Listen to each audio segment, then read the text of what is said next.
Greetings! Welcome to our first ever virtual Second Sunday programming. I'm pleased to introduce a few of the new things we've got for you starting this program and season. Our guest, the U.S. Fish and Wildlife Service, will be offering you a trail tip of the day. Then we'll do a craft activity together and later have a special presentation. Today, the trail tip maybe has to do with spring animals and should we be touching them or not.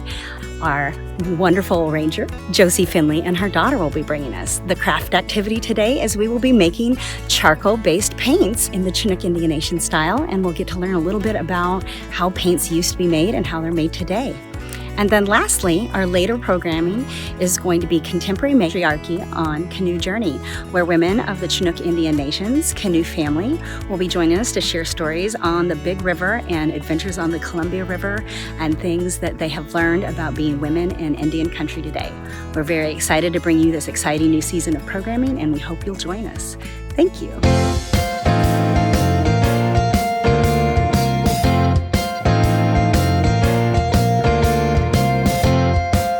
Go. Hi, I'm Ranger Josie, and this is Lucia. And what are we going to do today, Lucia? I'm on a trip. Awesome. Are we prepared for this trail? What do we have? A map. In case we encounter other visitors on the trail. Sunscreen. Awesome, to keep our skin safe. And snack. And a snack. And some hand sanitizer. Also important. Water. Very important. And what do you have around your neck? Monopoly. In case we see some cool birds. Should we go explore now? Lucia, look at all these flowers. We should pick some and take them home. No, Mama, it's not nice. You're right. We shouldn't pick them. That would hurt them, and then they wouldn't be able to feed wildlife. Lucia, look at this amazing tree. Should we climb it? No, Mama, it has mushrooms in it. You're right. This could have any kind of wildlife in it using it. If we climbed it, we'd scare it away. We should just step back and see what we can see living up there.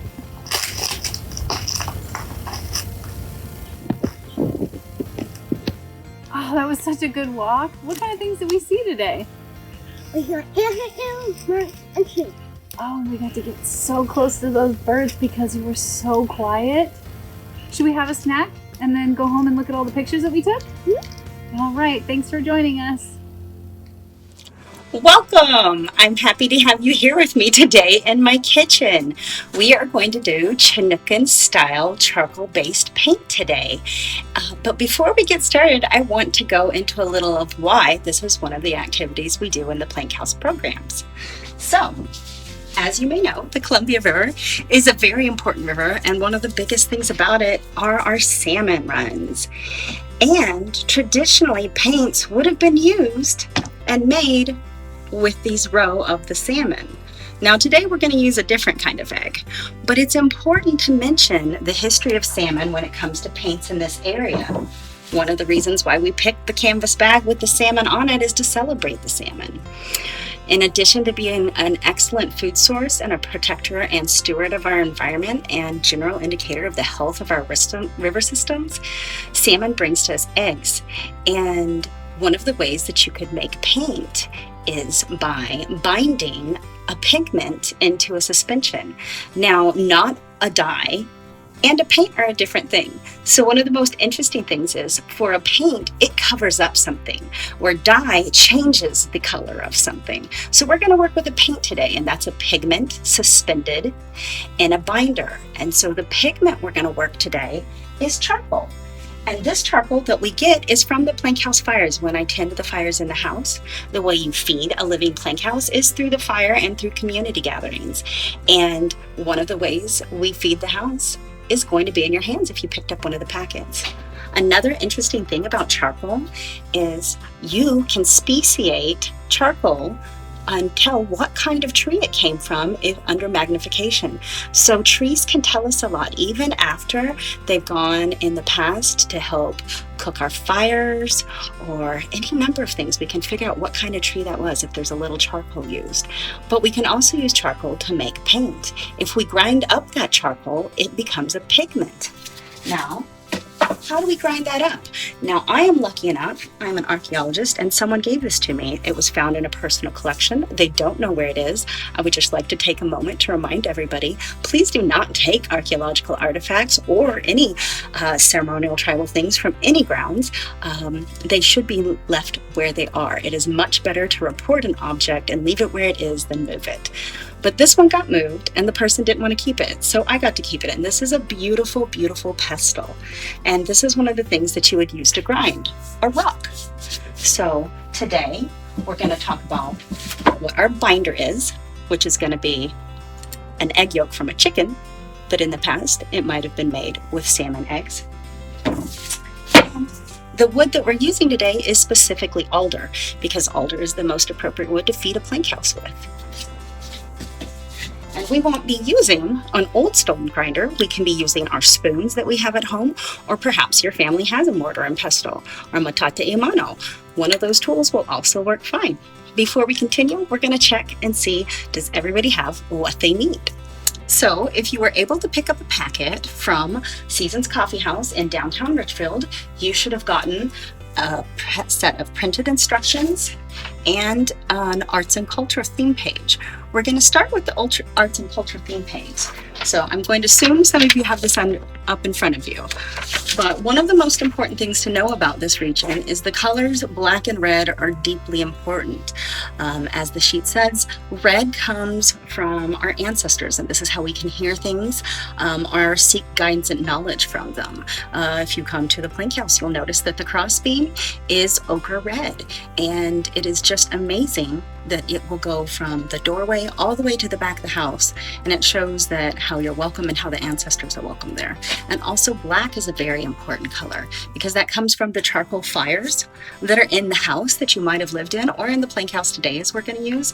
But also, if you were painting a canoe, and this is how they still do it today, you can char the wood directly on it and rub the oils in, and you make the paint as you're burning and charring the wood. And it's a really interesting process. It changes the paint, it changes the wood, and it gives a lovely, gorgeous, shiny seal to those canoes that are going to be up and down the river and even ocean going. But you'll notice one thing that's different about Chinookan art as opposed to some of the art forms out here like Coast Salish that has a nice flat design, open spaces. Chinookan art, you're going to find a lot more angles, squares, triangles. 3 and 5 are really important numbers. They represent how many times something might have been repeated in a story or how many times you sing a verse, and they're considered very fortunate numbers.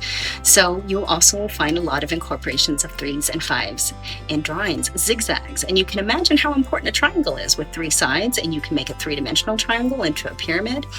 And so again, with those repetitions of 3s into 6s and 9s and the 5s to the 10s to the 20s. So you can look for those different things, and the more times you can invite that into an art, maybe the more fortunate it would be.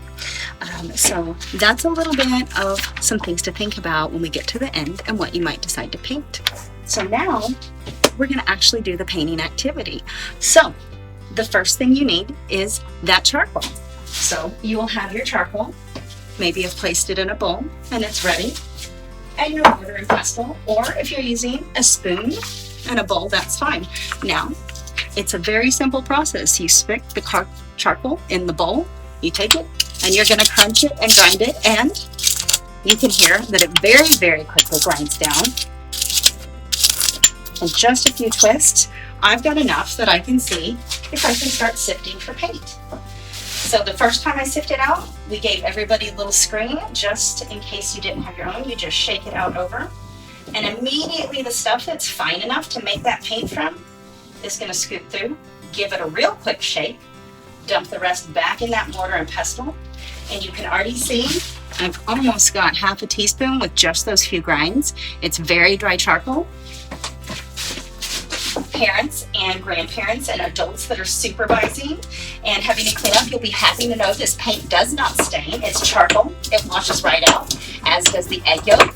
I know from personal experience, if you have made the paint with salmon, in fact, it doesn't ever come out. Salmon roe is an ideal sealant, so you can understand why that would be important in an area like a temperate rainforest when you have wooden houses made out of cedar and you have canoes made out of cedar, etc. So you need kind of those waterproof paints. So we already have enough to start making a little bit of paint. Just those few twists, it gave me a very good teaspoonful. Plus I get to cheat. I made a bunch ahead of time. So I'm gonna come over here. And this is the part where you get to be creative with your family, because depending on whether you're using a chicken egg, a turkey egg, or some other kind of egg, how much charcoal you have to add in is a little bit of a mystery. So I already have my egg in there, and you can see how it's split. There's the yellow in the bottom, and I'm just gonna stir very, very quickly. Keep it going. And once all of it's moist, you can start seeing whether you can paint with it. The nice thing also about this paint is it's very forgiving. Let's say your paint is a little crunchier than you want. You can actually just grind the paint right there with the egg mixture. So that is not a problem at all. It is going to be grittier, and surprisingly, it doesn't really smell like much. The salmon egg yolk paint has a very strong scent, and I really love making it because whenever I get to it, it makes my hands really soft. I do it barehanded. I don't protect myself from the eggs, which, I mean, people pay lots of money for vitamins with those things in it. So I like to get the salmon eggs on my hands, and hopefully sometime in the near future, when we have events in the public, you can come get your hands dirty with me. But in the meantime, I now have this really beautiful thick. It's kind of gloppy, huh? It's not the same as running to the store and buying a bunch of paints. It's not like putting a little water in a paint box or pouring out tempera paint. So it has a much different feel, and it looks different when you paint with it. So I'm going to do a little bit of test on my hand, because you want to see, is it dark enough that it's going to go through? Right, that is very thick. It's very dark. I'm going to get a good pattern out of it. So I am so happy that everybody was here with me today.